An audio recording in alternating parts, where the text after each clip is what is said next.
What's going on, people? We're going right now on my way to meet Eric Nicksick, the owner and head coach at Extreme Couture Gym in Las Vegas, one of the best MMA gyms in the entire planet. I've already been here before. I went to see my man Jeremy Kennedy, who's a fighter, but now I'm going to see the head coach himself. So let's go. There we are, Extreme Couture. Right, we just pulled up, boys. I dropped my chapstick on the floor, so now I'm all fucking dirty. I'm going to the gym looking dirty. Oh yeah, let's go. Eric, how you doing, brother? Oh, my pleasure. Legend, brother. Yeah, dude.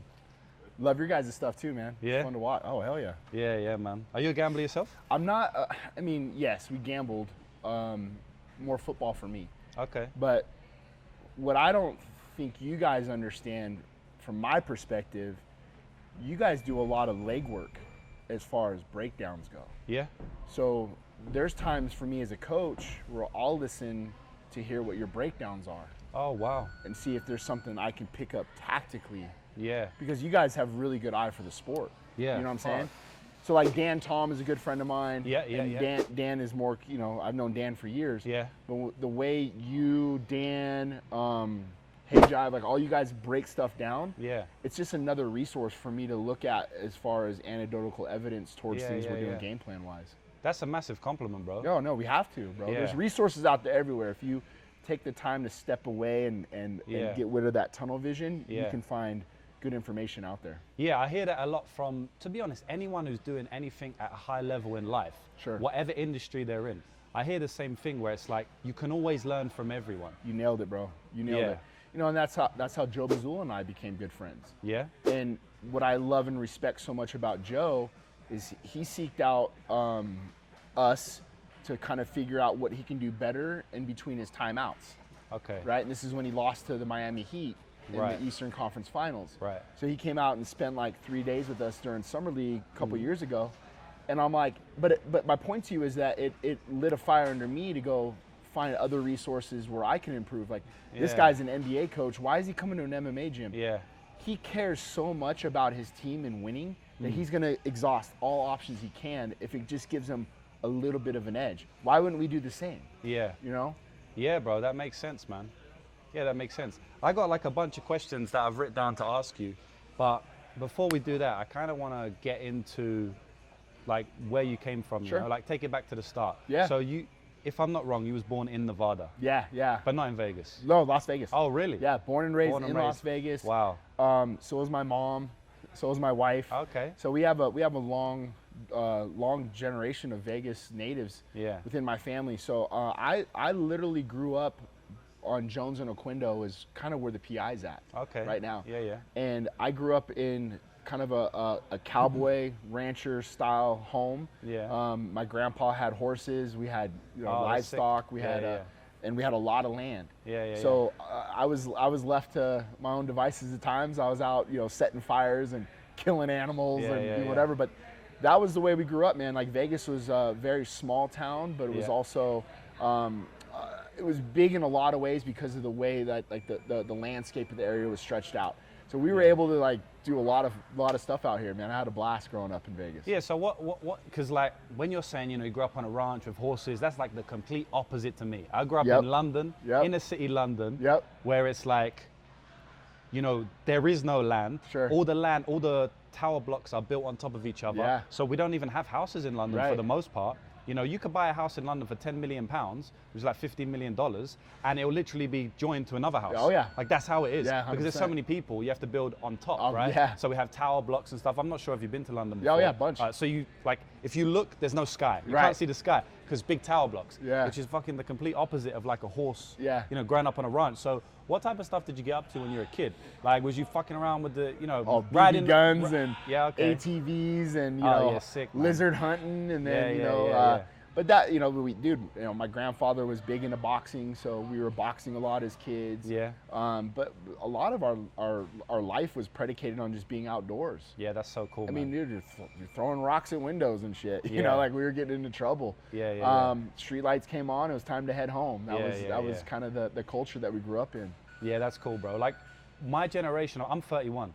So my generation was like one of the last generations that still played outside. Sure. Obviously, it wasn't the same. We were on ATVs and stuff like Yeah. that, but we were still outside. Oh, yeah. You know, kicking ball, playing football, you know, hitting it against the cars Yep. for the rebounds and stuff like Yeah. that. So I think we got real lucky because nowadays, man, I see some of these kids and they're just like strapped to the iPod, strapped to the iPhone. Tough. You got children yourself? I do, you have many and children. that's a lot of the things that we deal with too at home. It's like my son, my daughters. You know, it's the easier thing to do is kind of hang out and be at home. Yeah. But you have to like tear them away from the iPad or the PlayStation, and then when you get them out and you get them into doing things athletically, man, like to me they flourish. You know, they're much better when they get outside and they're not just sitting in the fucking house doing nothing all day long. Yeah. You know, begging them like, yo, let's go to the gym, let's go do this, let's go do that. So like even a couple days ago, I went and took them shooting. Okay. I was like, oh, we're gonna go shoot, bro. That's American. yeah. That's proper American. Yeah. Okay, so I've seen on your Instagram you got like a bunch of girls. You got little boys as well? I have 2 daughters and my son. So Okay. I have a 17-year-old that's going to be a senior. Yeah. I have a 15-year-old that's going to be a sophomore. And then my son is 8. He's going to be in 3rd grade. Okay, so my question for that is because I don't have any children yet. Sure. But I'm thinking the first thing I want to do when I have children, specifically boys, but probably maybe even girls, I'd have to think about that, is get them into martial arts. Sure. You know, because it doesn't only teach them, it's not only healthy for them physically, but it's healthy for them mentally as well. Sure. So my question for you is, have you done that with your son or maybe your daughters as well? But also the second part would be, because you're so into sport, into MMA, like it's your whole life, right? Are your kids kind of turned off by athletic stuff because they're like, oh, dad does it, it's boring type thing, which happens a lot, you know, in families. I think it's important to introduce it to them at any capacity. Right. And how they gravitate to it is one thing. I think I made a mistake early on with my oldest daughter by introducing it to her too soon, but too aggressively. Yeah. So I was coaching the kids program, and I messed up.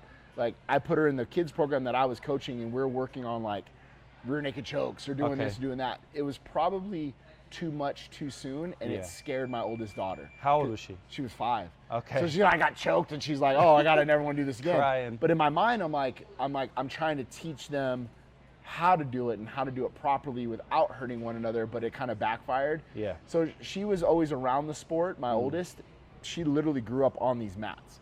Like there's pictures of like Brad Tavares holding my oldest daughter. You know, Cool. There's a part of me that really appreciates having them in here. Yeah.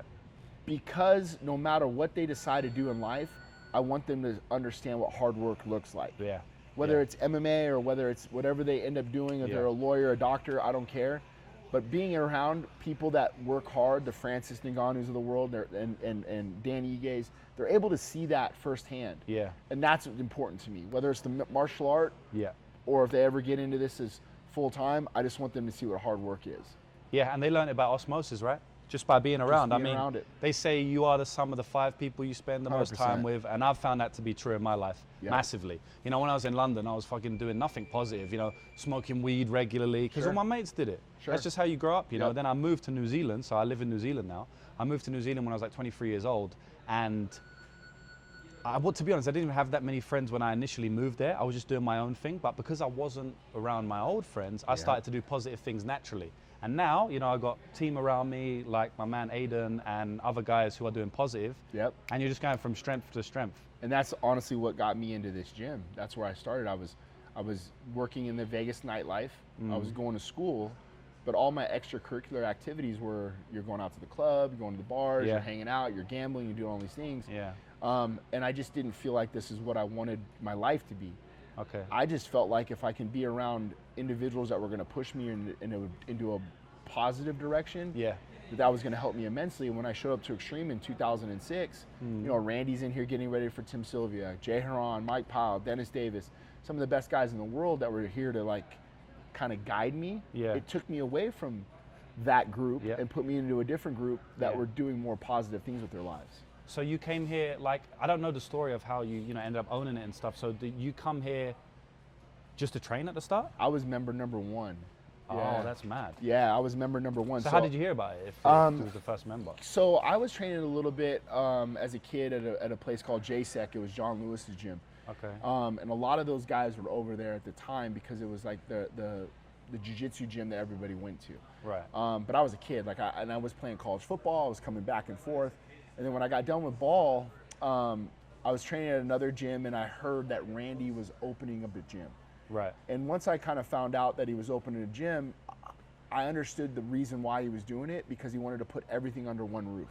This is back in the day where it's like you went to a boxing coach, a jiu-jitsu coach, wrestling coach. Makes sense. And Randy's like, no, I'm gonna put everything under one roof. Yeah. So I showed up not knowing the gym wasn't open yet, but he had access to the building. Okay. And he was getting ready for Tim Sylvia. Yeah. So the first guy that ever greeted me at the door was Mike Pyle. Yeah. He's like, hey, we're not open to the public yet.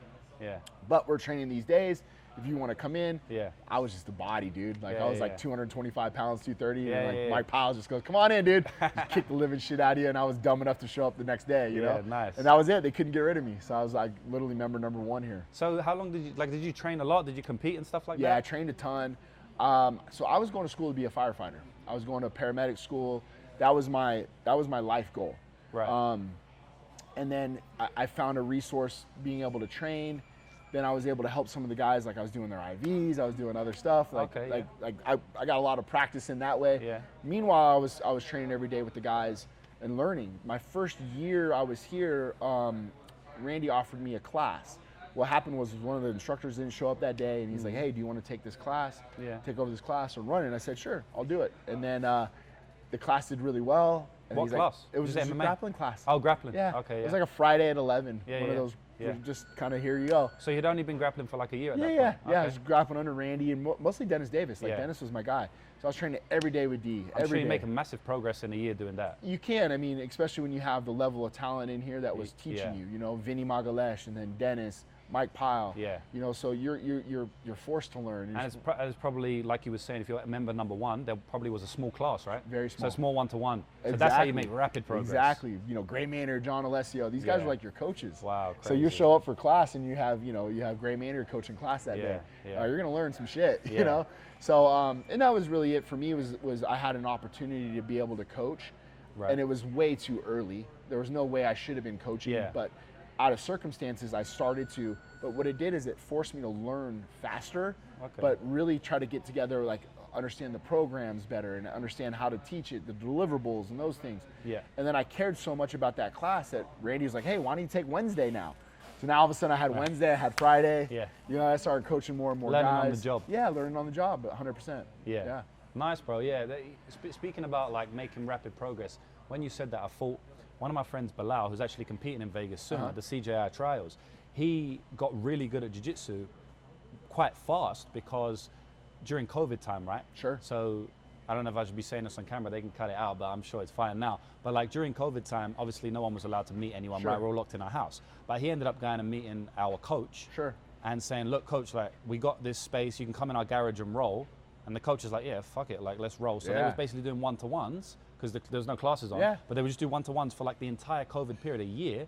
The guy went from fucking white belt and then he was tapping out brown belts in like a year. Crazy. Like in New Zealand. Yeah. And now he's like a phenom, you know what I mean? You might have a different opinion, but I feel like, you know, to make so much progress in like a year, you have to have some type of genetic gift, some type of athletic gift, right? Sure. But obviously he put in a lot of work and he had a mind for the game. But what's your opinion on that? Because I'm always of the mindset to not take power away from myself. So I never like to say, "Oh, I got bad genetics, I can't do that," right? But at the same time, I'm a realist, right? Like at the end of the day, man, some people are just built different. Sure. Right? Like Francis Ngannou, your guy, you know what I mean? This guy is fucking built different. I'm sure the guy put in a lot of work, but at the same time, if you get some dude from whatever, like some dude who doesn't have the same traits, he's not gonna maybe reach the heights of someone like Ngannou can.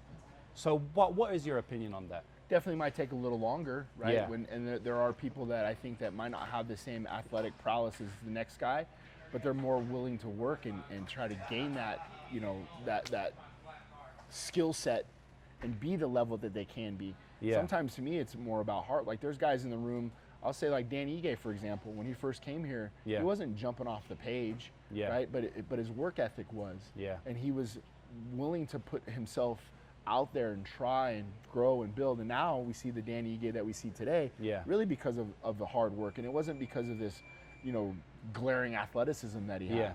And then you have a guy like Francis who has all the intangibles, right? Yeah. And to your point, like during COVID, we found an opportunity where we're like, hey, we can close the gap on some of these skill set things right now because no one's really working. Yeah. And it was like me, Francis, and Randy Couture, and we're like, we're just gonna wrestle, dude. We're gonna spend this time to get better in a certain craft. Like, I remember saying to him, I go, if we worked on your striking or we worked on power, do you think you can get any stronger or hit any harder? He's like, no. I'm like, no, of course not. So we can work on these other little intangibles and we can make some progress, leaps and bounds. That's what we did during COVID as well.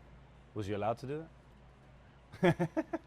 We just, we had a little secret knock on the door, and Have you heard, like I told you, I'm living in New Zealand. Have you heard what the city kickboxing team did?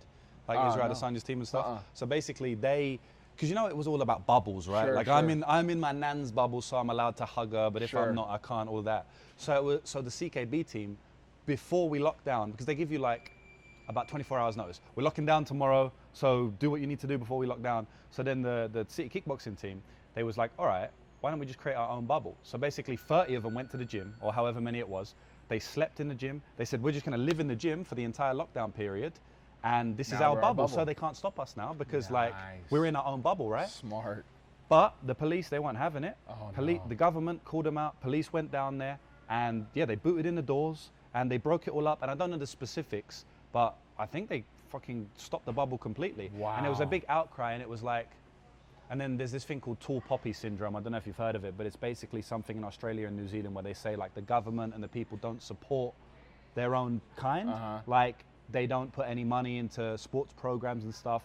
They support rugby, which is, a big sport over there. But with MMA and stuff, they don't really do that. So there was like this big outcry, and a lot of stuff went down in the media and stuff like that. But they had the same idea. We're just going to create our own bubble. We would just park in the back. We had a little secret knock on the door. Yeah. And but we said, we're like, listen, we don't know what we don't know during that time. So if you had a fight or a fight scheduled, we were allowing you to bring 2 training partners in, and it was a small select group of guys. Yeah. But we really utilized our time wisely. Like we got a lot of, I remember during that stretch there, we had a lot of guys fighting, a lot of guys getting into the UFC. Julian Erosa was able to get into the UFC because he was riding his bike to here every day, keeping his weight low. Yeah. Just waiting for that phone call. Wow. But what were we supposed to do? Like not train? Like, no, bro, we had to train. We had to be in the gym. Yeah. And really, like, my wife would be so mad at me because I was like, she was at home, stuck at home with the kids, and I'm like, all right, babe, I'm out. I'm going to go train, Be with the fellas. That was a crazy time, bro. Oh, dude, crazy. Like, can you believe the world went through that?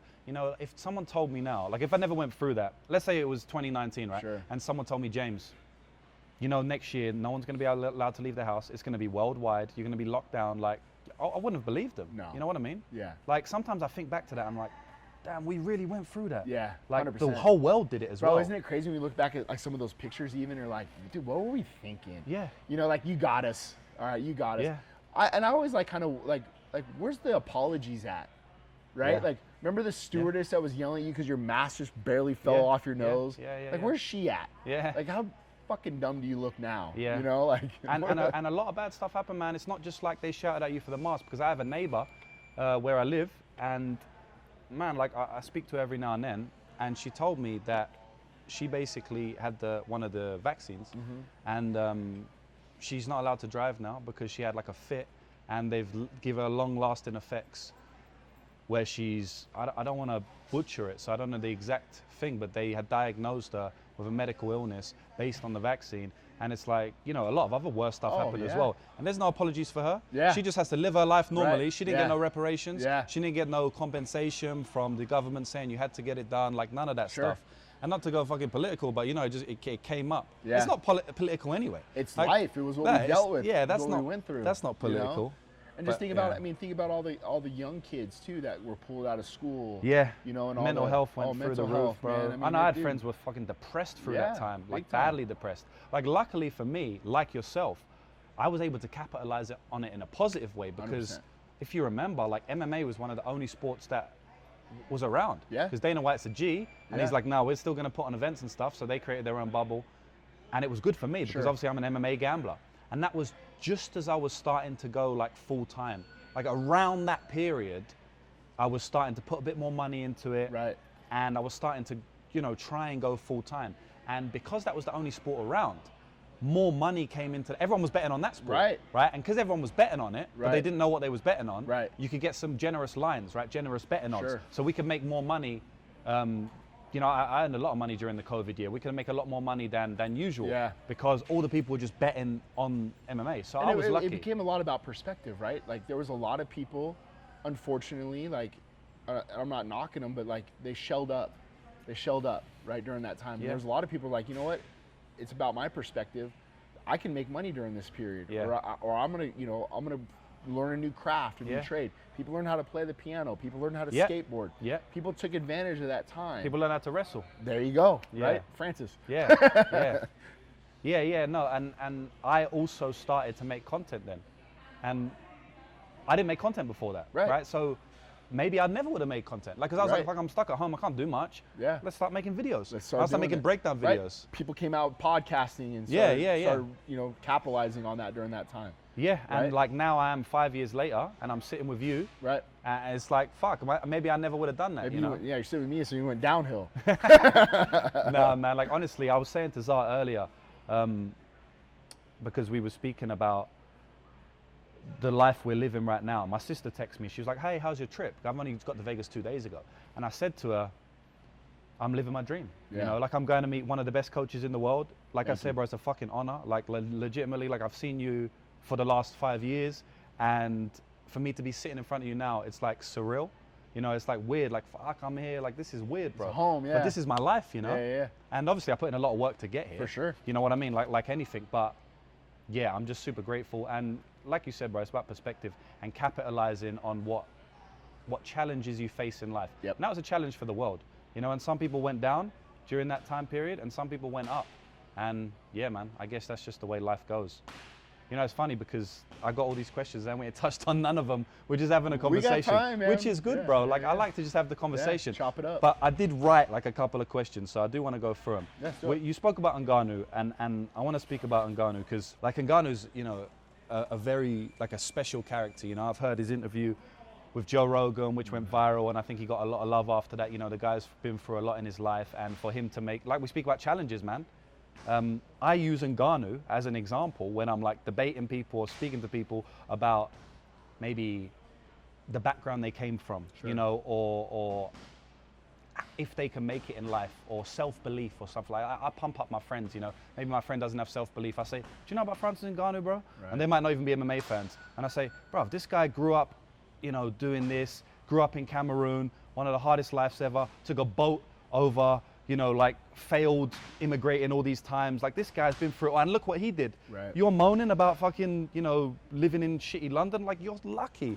I use him as an example. All the time. So touching on Ngannou, I don't know the story of how you first came into contact with him. Like, did he just randomly walk through your gym one day? Was it a social media thing? And then when you did meet him, how did it feel? Was it like, fuck, we got a beast on our hand here. I can take him to the top. So I met Francis for the first time when he fought Stipe, the first Stipe fight. Before the fight? Yeah, I met him a couple times, like in passing. I think it was when Uriah Hall fought in Pittsburgh. Francis was there and he was in the back and it was like, hey, nice to meet you sort of thing. Very quiet. I don't think he was very confident in his English at the time. He moves to Vegas for that first Stipe fight and he's basically training out of the PI at the time. He still had Ferdinand and Dewey. He lost that fight and then I believe he went and trained at Syndicate for the Derek Lewis fight. And then we know that fight, how that fight was for him. I was good friends with Markel, his manager. Markel and I worked side by side with the Kevin Lee, a couple other guys that he managed. And Markel had mentioned to me, he's like, hey, would you be interested in working with Francis? And I said I would, but I would like to be able to have more of a friendship with him first. I'd like to kind of learn to understand him a little bit more. Like I didn't feel like Francis is the type of guy who's like, you're just gonna throw a new coach in. Can I ask why? I feel like our relationship especially needed to be more organic. Just knowing Francis the way that I knew him at the time. I was like personality-wise. Yeah, I'm like, bro, like this guy is not going to take well to just like, this is your new coach. It needed to be more organic and it needed to be more of a feel. So he started training at our gym for the Curtis Blades 2 fight. The Cain Velasquez fight they asked me to corner him for.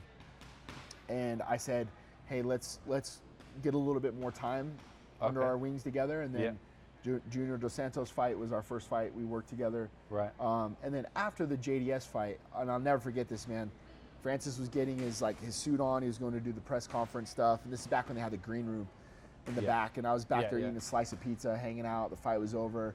And really, dude, like, I cornered Francis the first time, and I was the third in the corner. Yeah. I was there just to be a body and help. Okay. And just kind of assess and do what I could do. And the fight was over, and I'm in the back eating a slice, and he comes up to me, and he's like, hey, man, like, I've been testing you. And I was like, oh, yeah, how so?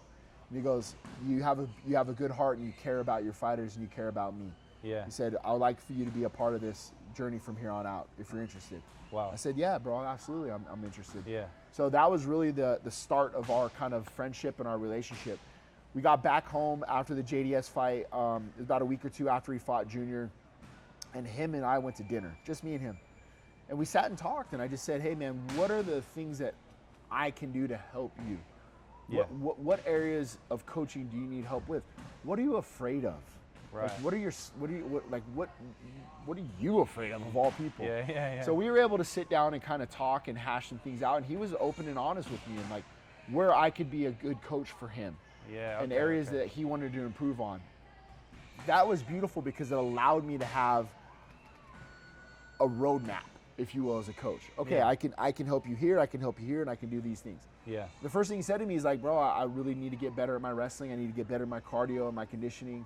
Okay, great. That gave me a spot to where I can start to improve on. Yeah. Right? Or where I can help him. Yeah. And he was open to those things. Yeah. So that's when like the first Monday of practice, I'm like, all right, here's how we're gonna work. Yeah. Then he got the Jairzinho fight. Yeah. COVID hit.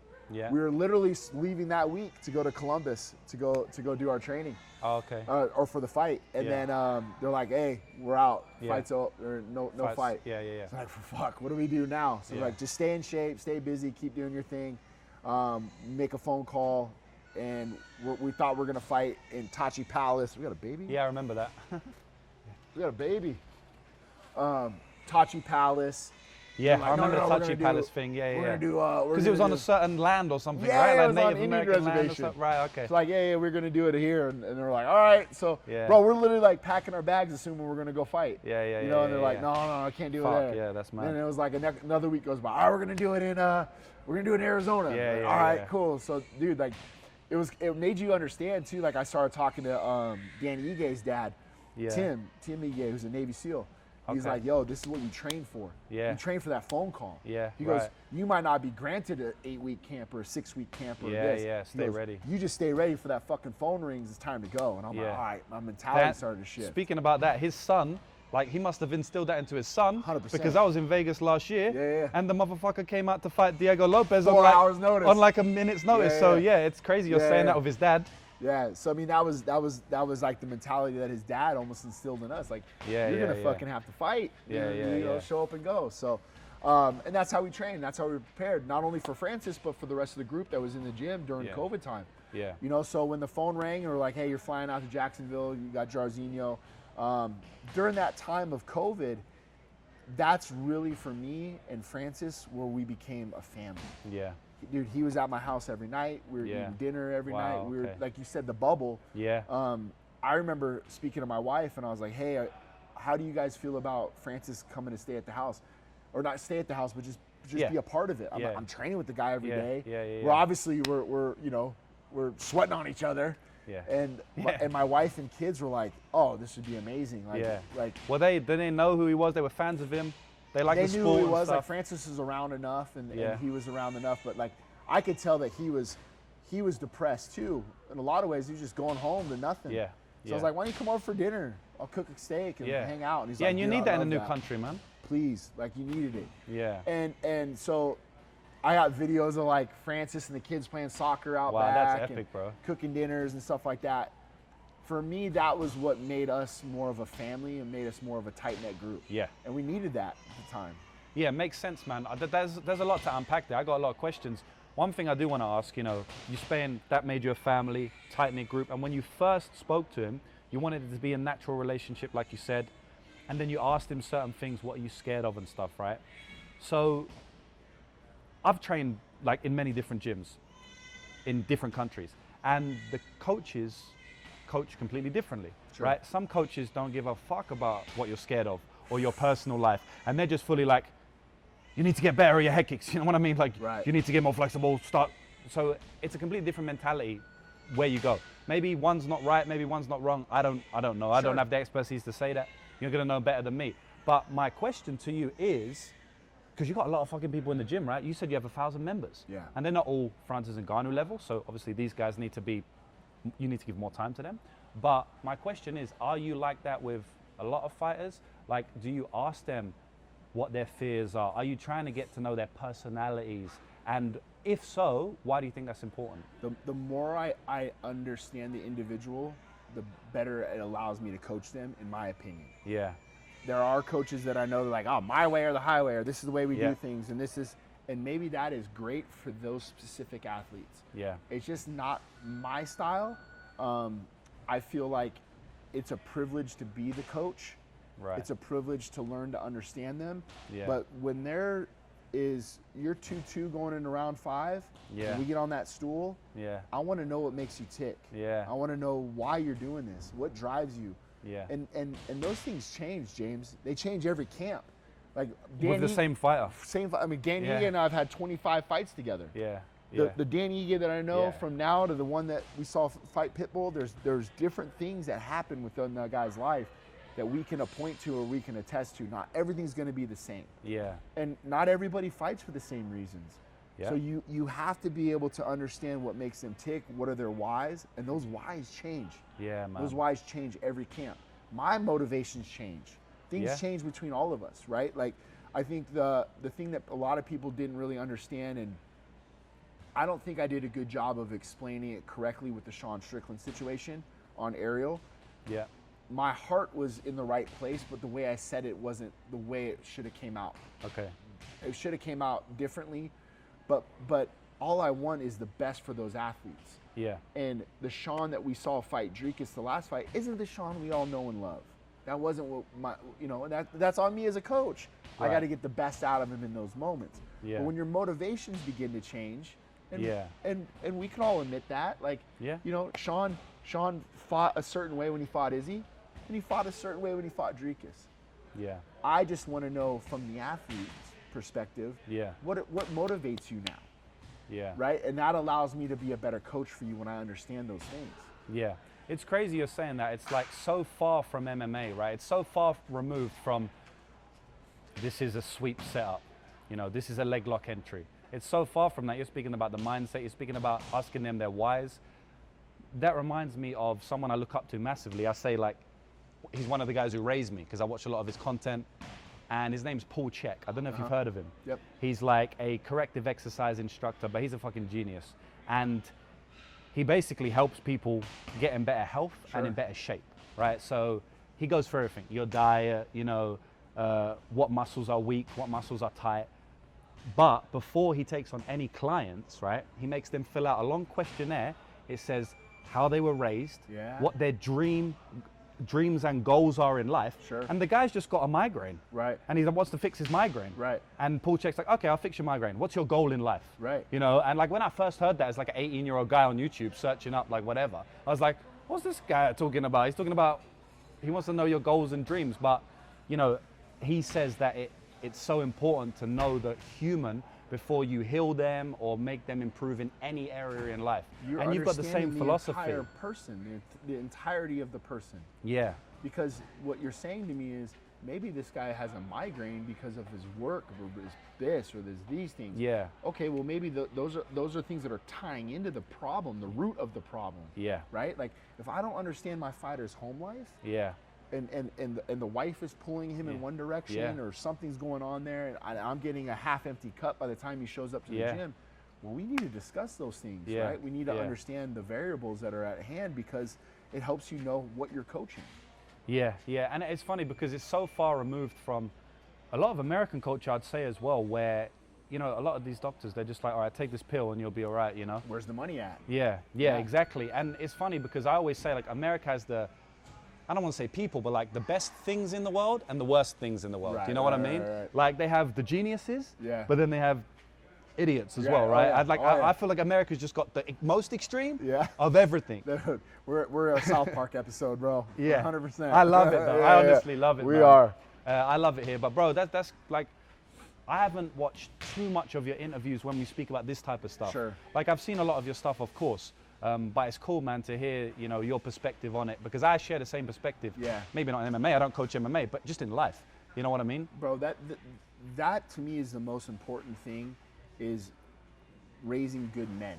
Yeah, bro. Men and women, right? Yeah. But like, when it's all said and done, I'm gonna remember the wins and losses with Dan, but I'm gonna remember the kid that showed up here with $27 in his pocket, and now has 3 homes and a wife and 2 kids. Yeah. I'm gonna look at that process more than I am gonna look at the fighting career. That at the end of the day, he made me a better man, and I made him a better man. Yeah. That's important to me. Yeah, man. And I share the same philosophy. Like I said, even me and you was talking yesterday, bro, like about our upbringings and how we came up. We just started working together in the same, probably about 2 months ago or something now. And already, like, I'm talking to him like, bro, like, what's your upbringing? Like, how do you, like, what's your philosophy on life? Like, what do you think about this area of society? And I'm doing that not only because I want to become friends, like more friends than just work partners, but also because I know we're going to make more money. Sure. We're going to be more successful if we understand each other, where we come from. Sure. And like,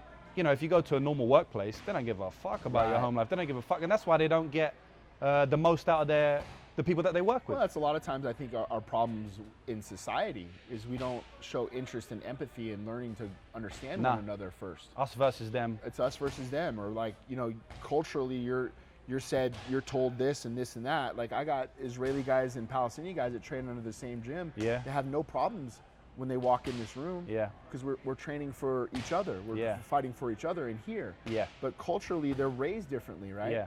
I remember, like, Ice-T had a great comment. He said, if you put a bunch of toddlers in a sandbox, they're all going to play. Yeah. It's the moment you start telling them what they're supposed to think and hear and do and whatever, when things begin to change.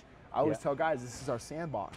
Yeah. Get in here and train. I don't give a shit about what their religious views are. Yeah. I've heard something similar to that with the toddlers, and it's like, toddlers aren't racist.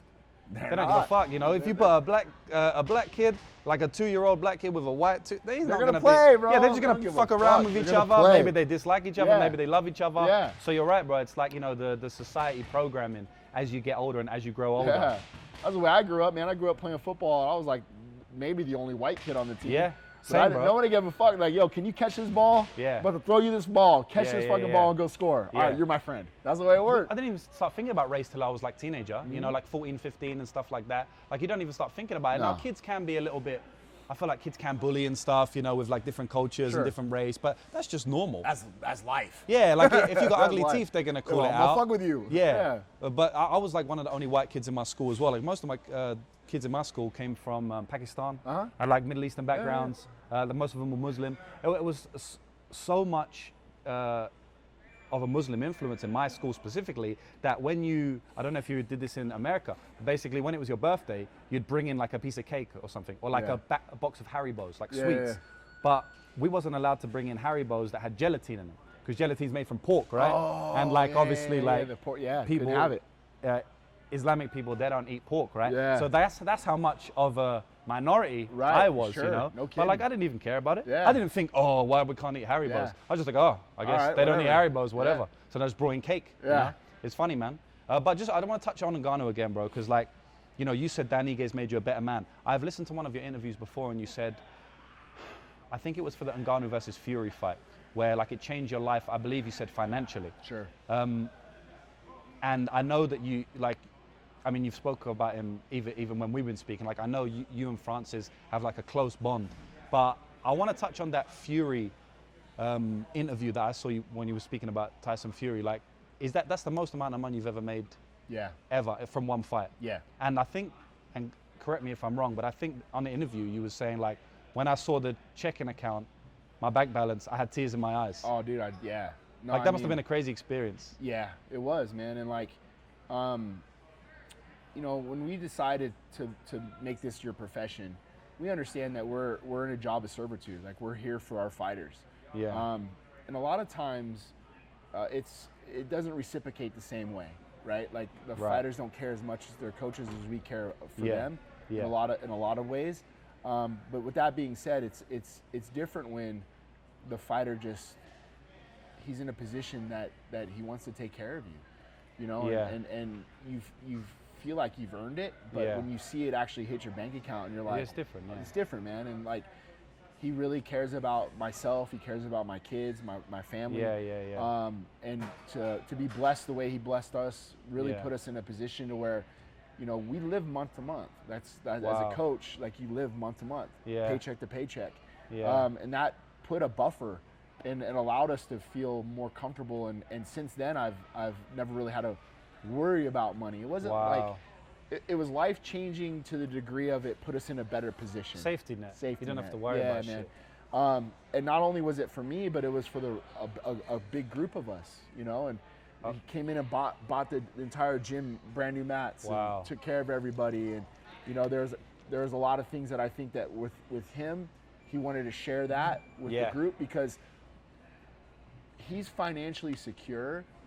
And he always told me, he's like, bro, I can go back to Cameroon and live the rest of my life. King. As a king. Yeah. With I don't need a lot of money to be able to even just survive. his name, probably. Right, yeah. So for him, I think blessing everyone around us. Yeah. Like, I remember Coach Nate coming up to me, and Coach Nate, like, ran some of the wrestling practices. He's like, dude, Francis just gave me a crazy, just a check. Wow. And it was just like, he just wanted to be blessing the people around the room. And he's Yeah. always been like that. And I think that's the hard part for me, is when you hear people talk about Francis and say that he's a bad person. Yeah. Or say that he's this or he's that.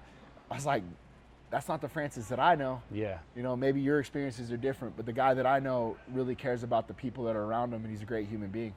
It doesn't take much critical thinking to know he's a good person. Yeah. Though, like, if you just watch one interview, you're like, okay.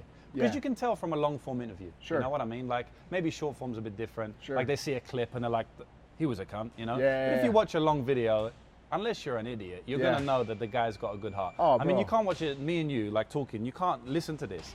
Even hear you say that about him, and now you hate him. Right. Like, how, Yeah. I think that people this day and age in this society, they love to find things to be mad about. Yeah. And to be hateful Makes them feel for. better, man. But I promise you, man, like, if you can open your heart to be to cheer for the people around you, it's really only going to bring that same energy back towards you. Yeah. It really is, bro. And I'm saying that out of experience, bro. because there was a time where I'm like, well, why is this guy in this position and this guy this or this? There was a lot of hatred and jealousy. Okay. But the moment I felt like I could open my heart and start cheering for more people, Yeah. the more it started to come back towards me. Yeah. And I think people really need to understand that you're harboring this hate and anger for no reason. Karmic rule of the universe, bro. Yeah. Like, you put out that, you have that inside of you, you're just going to get more of it, man. 100%. So how did you make the change, bro? Because, like, me personally, I don't think I was ever like a hater or anything. I just didn't really think about it. Yeah. And then, I just live in my life, like whatever. Man, I just feel like it started to occupy, and social media could be an awful trap for people. I think you can get on there and you can start to be, comparison is the thief of joy. Yeah, bro. You can sit there and you can just look at this and just be, I'm mad at this, and look at that, and I should have had this. But, I lost my scholarship in football because I got in a fight in dorms. And I blamed everybody else for that interaction. Okay. And one day, bro, it hit me like a ton of bricks. And I remember, I'm like, yo, dude, you're the one that got your ass kicked out of school. Yeah. It wasn't this person's fault or this girl's fault or this guy's fault or this coach or this. Yeah. It was you. And I remember standing there and it like hit me, and I'm like, you need to start taking responsibilities for your shortcomings. Yeah. And I'm like, I don't know, bro. It was like a weight lifted off of my shoulders. Wow, that's crazy that you had one moment. I had one freaking moment. Yeah. Like eureka moment, they call it. I remember to this day, and I remember being in that position, like mad at this person. Yeah. And I'm like, wait, it's not this person's fault. Yeah. I decided to go hit somebody in the head, and get in a fight when I was told not to, and I had numerous warnings not to do something. Yeah. So my shortcomings were on me. Yeah. And I started taking more and more responsibilities of my actions and understanding, like, where I'm at in my life is because of me. Where I'm at in my marriage is because of me. Yeah. And that helped me really turn over a new leaf and start really trying to put more emphasis on being a better fucking person. Yeah, that's taking accountability. It gives you power back. Sure. You know, like what we was talking about earlier, where I use Francis Ngannou as a example to people who maybe are playing the victim card or are feeling bad about their life. I say, bro, do you know Francis? This is his story. He's made it here. He's not playing the victim, and look what he's done. He's changing other people's life and his own life. And it's the best resource for me being a dad, because when my kids start to act up or they act a certain way, and Francis will be the first one to tell him, hey, do you want to come to Cameroon with me? Yeah. Come out to Cameroon and go see how these kids live. Like, he's like the best uncle you can have. And you're going to listen to him, bro. Oh, yeah. 6'5", man, you know what I mean? And my middle daughter, like, I mean, we all love Francis, but my middle daughter is sometimes probably the most athletic in the family, but gets away with doing the least amount. And like, I'll put her around Francis to see what championship mentality looks like. Because you don't want to squander it, you know? And then Francis tell her, like, come out to Cameroon, stay out there for a month, and I'll put you in the sand mines, and you'll be digging, freaking doing this. And she's like, oh, hell no, I'm good. Yeah, I guess I want to pivot a little bit onto, well, we'll stay on the topic of children, because I'm going to have children soon, right? And I'm in a blessed position because I do have access to people like you right now. We don't live in the same country, but back in New Zealand, I have access to people who are doing well in life, who could be an uncle, you know, an outside perspective, not just dad moaning at the children. But what I would say is there's a lot of people listening to this who might not be how to speak to Francis Ngannou, say, come and tell my kids, you know? So I don't know if you have any advice for those people on like raising children, how you can maybe get around that if you don't have someone super successful that you can show to them as an example. I mean, I'm putting you on the spot a little bit, but you know, you're a father. Do you have any advice for basically me, bro, but like anyone else listening, raising the kids? It is the best privilege in the world to be a parent. And there's no book that's going to tell you the right way to do it. There's no map, there's no guide. You feel like you fuck up at times. And you're going to. But again, that is life. And what makes me a good coach is reps. What makes us good parents is reps. Ask these questions. And no one's going to give you the wand to be the best in the world, because we're all about free thinking and individuality. But at the end of the day, it's like teaching proper standard and morals and do those things to be the best parent that you can in that moment. Like, my daughter goes away to college. She's a senior this year. She goes away to college next year. And there's a part of me that has so much anxiety that like, oh, I'm sending my little girl out there. But there's another side of me that goes, you know what? We've given her the proper tools to be able to succeed. And the rest of it, bro, is up They're going to fuck up. We all are. Sorry, innit? We all are, they're going to fuck up. We all are. So there's no right or wrong answer to it. But honestly, enjoy the process, enjoy the journey. Like, I have young parents in here. We heard the baby crying, right? Guys are coming in to try to work the best they can, to do what they can. Always give the best that you can to your children in that moment. Like, if the best you can give them is Vans, and that's the best you can do, then do that. Right? But just exhaust all your options that you can to be the best parent you can in the moment for your kids. Thank you, bro. I'm gonna take that on board.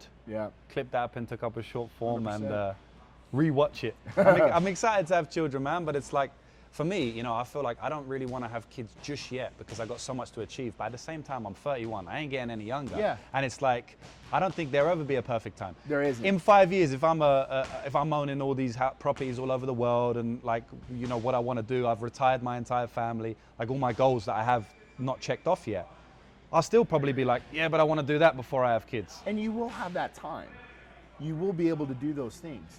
But what happens is your responsibilities to motivations change, because now somebody is relying on you. True. You know, when I had McKenna, my oldest, I think I didn't think about the consequences of my actions as much, because I was the only one that was responsible for those.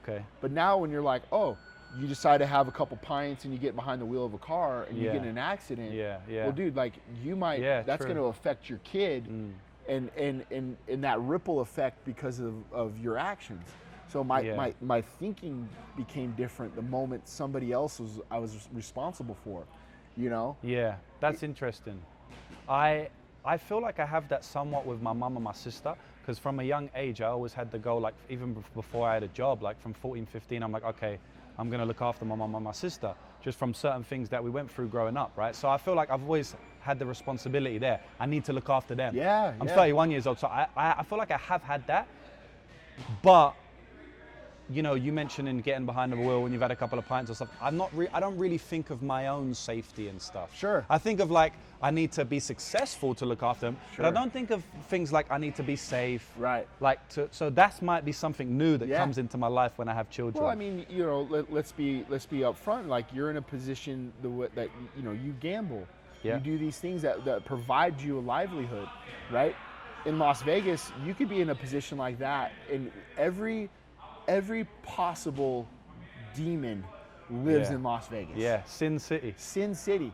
You have access to anything and everything here. Yeah, like and that. If you have a vice that can overtake you, if it's drugs, gambling, women, whatever, or the combination of all of it, bro, it will expose you. But I've seen it firsthand absolutely ruin and crumble families when people, men and women, cannot handle the responsibilities of living here in this town. Yeah, I've seen it even where I come from. Like, I come from a gambling background, so my granddad used to own greyhounds. Yeah. You know the greyhounds, the dogs? Yeah, yeah. And like the greyhound industry is synonymous with the gambling industry. Oh, yeah. Just like horse racing, right? Sure. Like, we watch MMA because we like to see Patchy Mix is training in the back. I just see him there. We like to see him get his fucking guillotine. Right. Because it's fucking exciting, Sure. right?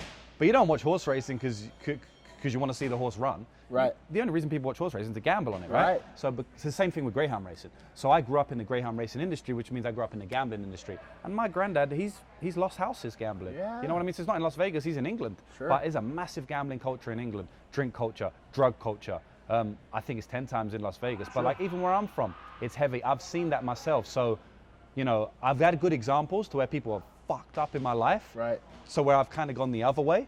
But I could see myself, like, you know, if I lived in Las Vegas, getting a little bit too comfy in the casinos. Sure.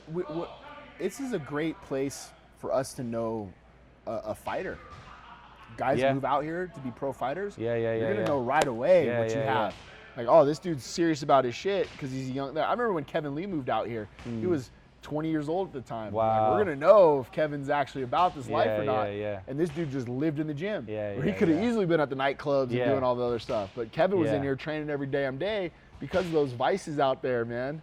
Yeah, it's crazy that you say that to Kevin, because obviously I don't know him, right? Yeah. We only know, like we were saying earlier, we only know what we see on online. Yeah. And in my head, Kevin Lee would be partying and stuff in the casinos. And that's probably, if he listened to that, he'd probably be like, you're fucking ignorant, you don't know me. And it's true, I don't know me. I don't want to come out and say it, but like, just with you right now. Yeah. But you're saying he was the opposite, right? Oh, I remember the interview. I think it was when Kevin fought in Ireland. He beat one of like Khabib's guys, and he got on the mic, and I was like, "Who is that guy?" Oh, like, wow, that was like crazy. Kevin's like coming out party because he was like this brash. Dude, that Kevin in the gym, quietest, nicest guy. Comes and does his work, doesn't say shit, stays out of trouble. Wow. You know, and then we got on the mic and was popping off, and then the Chiesa thing and all that. I was like, don't talk about who is this guy, bro? That's not Kevin. You know? So like, that's he took on a crazy. different personality when it came to like, you know, the show. Smart, bro. Yeah, had to. Yeah.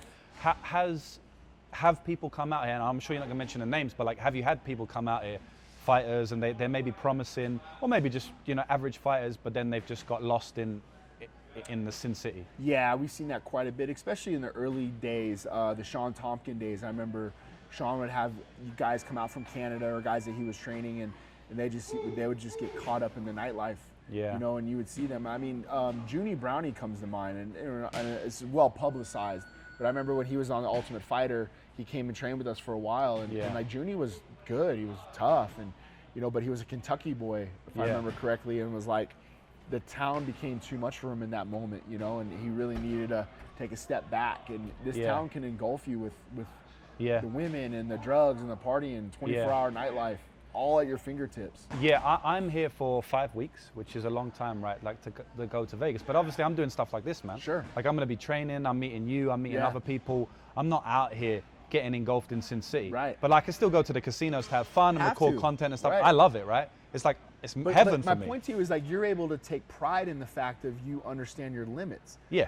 Right? Like, people that when you come to Vegas, if you understand your limits, you understand your bankroll, you understand like, hey man, I could easily be out till 6 in the morning at Spearmint Rhino. Right? Like, if you wanted to. Yeah. But there's so many other great things that this city will provide for you if you learn how to harness Las Vegas. Right? That's what I love so much about Vegas. I love it here, man. Oh, bro. I mean, honestly, it's amazing. You don't hear people cheering when we're leaving Las Vegas, right? you always hear them cheering when we're landing and they're ready to party. But we're leaving. You on that plane out of there, and people are like, get me the fuck out of this town. Yeah. You know, where's the clapping at? You guys aren't happy to leave?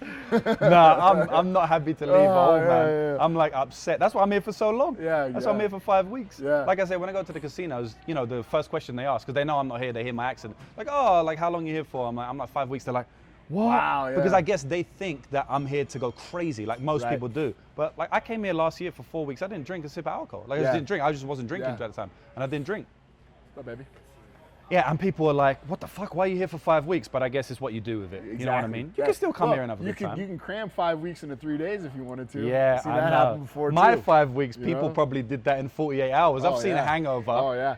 Yeah, well, when I was going to paramedic school, you saw a lot of dark shit because people were trying to cram in 5 weeks and 3 days. Have you ever got into like the Vegas lifestyle, like going out gambling, staying out late? I mean, you're a man at the end of the day, like, Sure. you know what I mean? Yeah, so I ran a Irish bar. I was a part of a bar industry for 20 years. I worked at night. I worked like a 8 to 12. Before this gym? Yeah, even during the gym. Oh, okay. So my bar shifts that I had were very small, very simple, but it was super easy. Yeah.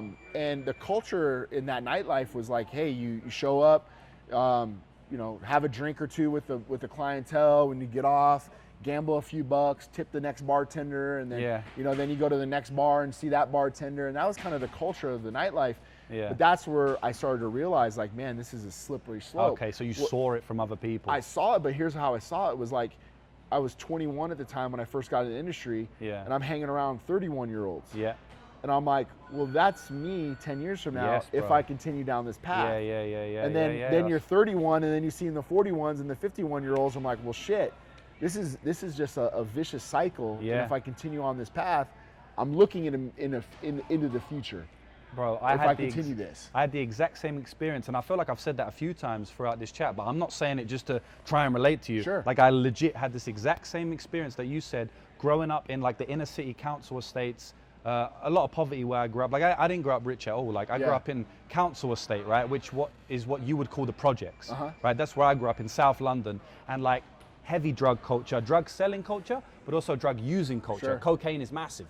I was one of the youngest people in my friends group. Like, I had multiple different friends groups, but one of the main friends group I had was, I don't know if you know much about football, soccer, but have you ever heard of Millwall? So Millwall are like known as like this thug team where they all got fighting and stuff like that. And that was my team, right? So a lot of my friends there is a massive drug use culture. And like, they're like 35 years old, 30 years old. I'm 19, I'm hanging around with them in the pubs, and I'm thinking to myself, like, this is real fun now. I'm hanging around 30-year-olds, this is like amazing. Like, I'm having the time of my life, but I'm thinking like, then I started thinking like, these guys are like, these guys are 15 years older than me. I don't want to be doing this one. They're my age now. This is cool now. Yeah, they're my age now. Like, Yeah. at my age now, and I couldn't imagine doing anything worse, bro. So I did the exact same thing. And I was like, I need to get out of it, man. Like, this is cool for now, but I need to go. And it was funny because like when I first started to train at Extreme, and I couldn't go out at night with these guys because it took away from me being here. Yeah. And not only here, but actually training correctly and not where you're hungover, right?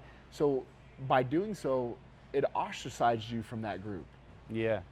Naturally, like, well, I'm not even going to invite him out. Like, Eric's going to say no anyway.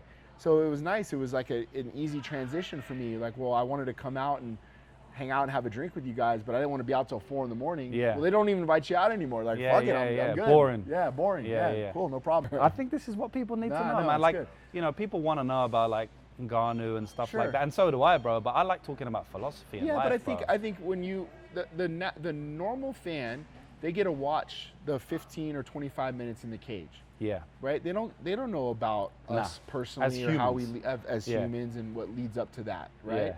Sometimes I don't think you're humans, bro. Right, yeah. You know what I mean? They're just like, they have so many opinions, even on me, bro, because I make videos. But like the videos I make, I'm just breaking down the fight. Yeah. You know what I mean? They don't know like where I grew up or like what I think or well, that was a shit game plan. You're like, yeah, it really wasn't the game plan, but it's tough to execute when this or this happens. You know. That's a question I want to ask you because.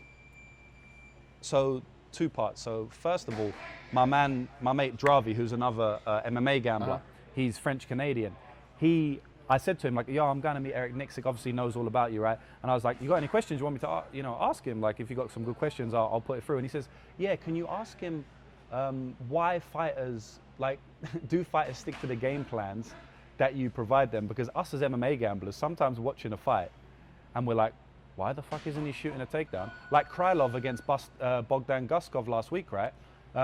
In my head, like I'm watching tape study, I'm like, he needs to grapple him, right? Like, because he's just got knocked out by Dominic Reyes. He got dropped down by a jab. Like, his chin might be deteriorating. He's had a long career. Like, but Bogdan's been grappled in all of these fights. He's managed to get the KO over some of these guys, but he could be grappled. Like, this is an obvious thing. Shoot takedowns. And the guy goes out there throwing naked leg kicks 8 times, no takedowns, and then he gets knocked unconscious, right? And we see that all the time. Sure. So imagine if you bet on someone like Krylov, you're like, for fuck's sake, bro. Like, all you need to do is shoot a takedown. So my question is, like, do you have that a lot where maybe you make a game plan with a fighter and they just don't stick to it? I wouldn't say a lot, but there are things that do come up where you're like, there's a big red line here, or there's a big thing that we want to make sure that we're emphasizing, or this is our opponent's best path to victory is this. Yeah. So we need to nullify it, or we need to make sure that this doesn't present itself. Yeah. And then we always called it the 80-20. 80% of the things that we're going to do is to our game plan, 20% to what they're going to do. Yeah, yeah. The reason why is because you can get overwork things ad nauseum, and somehow, some way, psychologically, you're going to put yourself there. Yeah. Makes sense, bro. So like when Ige was fighting Ryan Hall, the fight ended up getting canceled. But obviously, what were we working on the whole fucking camp? Yeah. Leg locks. Leg locks and 50-50 and everything else. But there's a fine line there, because you're like, we're gonna work on this so much, and we're gonna put ourselves there. Yeah. You know, it's funny you say that, because that was when I was breaking down the Krylov and Bogdan fight. That was the easiest path to victory for either fighter. Was for Krylov to grapple. Yeah. So then you wonder, well, how come he didn't? Yeah. And then you go, okay, well, was there an injury? Was there the setup something wrong? Was there this? Was there that? Yeah. You know, there was a lot of things. And like, I go back to Daniel Zellhuber's fight. Yeah. There was things that we game planned for, that we structurally were like, we have to stop this because his offense will go through this. Yeah. And we weren't able to. It was the midline. We had to own the midline. Yeah. And hey, we're calling for knees. We're calling for uppercuts. We're calling for things, because we knew Michael Johnson's first layer of attack was going to be where? Right here. Yeah. Right. You game plan for those things, but we didn't execute it correctly. That's on me. That's on the coach. Well, maybe we didn't have the right training partners. Maybe we didn't do the right things to make sure that he understood the emphasis of it in that moment. So you're, fuck, all right, back to the drawing board, and how can we be better in those regards?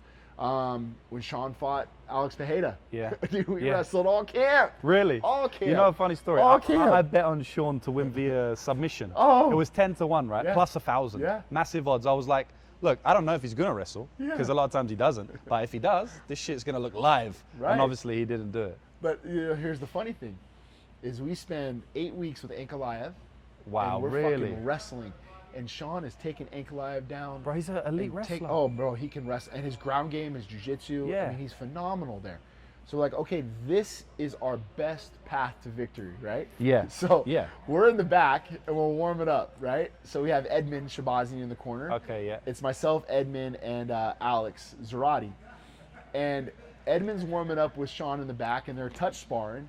And that's kind of how Sean likes to get warmed up. Yeah. And then the touch sparring turns into a little bit more sparring. And Sean's like, you know what, man? Like, I feel good. Like, I feel like I can strike with this guy. And we're like, in the back. all right, bro. After Remember, 8 weeks. the game plan is to strike for 30 seconds and then just make an attachment. Yeah. Just to try to slow Alex's striking down and make him worry about the wrestling. Yeah. So then, like, round 1, round 2 goes by, the warm up, and then Sean's like, you know what, hey, man, let me know when it's a minute. Let me know when it's a minute, because then I'll shoot after a minute. You're like, Sean, the longer you keep going, 30, 40, the 50. more you're on the fucking feet. So, hand to God, this is the funniest shit ever. I say funny now because it's been years down the line. Yeah. So we're walking, and Sean's hitting the corridor. We're walking out, right, or hitting the walk. Yeah. It's me and Edmund standing right next to each other, and Sean looks back at me and Edmund goes, let me know when it's halfway. I'm like, no, not halfway, motherfucker. Shoot right away. Yeah, that's funny, Shoot. bro. So we're sitting in the corner, and you can see it, bro. I think I had the video, and I'm sitting just like this.